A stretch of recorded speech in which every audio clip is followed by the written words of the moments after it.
Infeksi kongenital toksoplasma pada ibu hamil. Gambaran umum toksoplasmosis. Toksoplasmosis adalah infeksi yang disebabkan oleh parasit Toxoplasma gondii. Ini adalah salah satu infeksi parasit yang paling umum di seluruh dunia. Manusia dapat tertular toksoplasmosis melalui menelan daging yang kurang matang dan terkontaminasi, mengonsumsi makanan atau air yang terkontaminasi kotoran kucing, penularan transplasental dari ibu ke janin, transplantasi organ atau transfusi darah jarang terjadi. Toksoplasmosis ibu. Toksoplasmosis ibu terjadi ketika seorang wanita hamil terinfeksi Toxoplasma gondii. Meskipun banyak penderita toksoplasmosis tidak menunjukkan gejala, wanita hamil berisiko menularkan infeksi tersebut ke janinnya.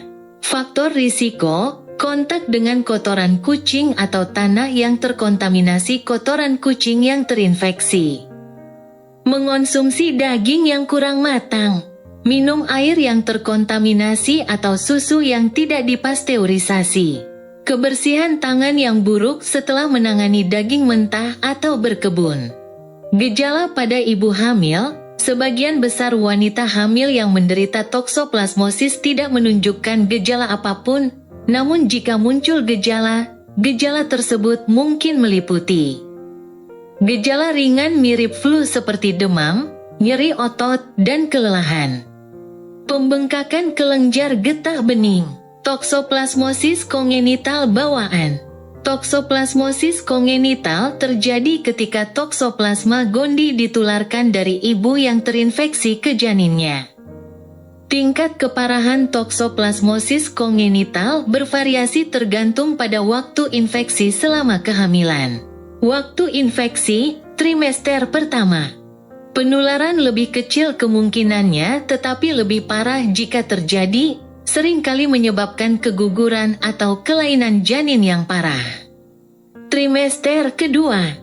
Peningkatan risiko penularan dengan berbagai kemungkinan dampak, termasuk kerusakan neurologis yang parah. Trimester ketiga, tingkat penularan lebih tinggi dengan gejala yang umumnya lebih ringan, namun masih dapat menyebabkan masalah kesehatan yang signifikan pada bayi. Gejala pada bayi. Bayi dengan toksoplasmosis kongenital mungkin tampak normal saat lahir namun dapat mengalami gejala di kemudian hari, termasuk hidrosefalus, penumpukan cairan di otak, kalsifikasi intrakranial, chorioretinitis, radang retina, menyebabkan masalah penglihatan, kejang, keterlambatan perkembangan, gangguan pendengaran, penyakit kuning, ruam, atau hepatosplenomegali, pembesaran hati dan limpa pada kasus yang parah. Diagnosis ibu, pengujian serologis untuk mendeteksi antibodi terhadap Toxoplasma gondii. Antibodi IgM dan IgG diukur. IgM positif menunjukkan adanya infeksi yang baru saja terjadi. Diagnosis janin, amniosentesis untuk mendeteksi DNA Toxoplasma gondii dalam cairan ketuban.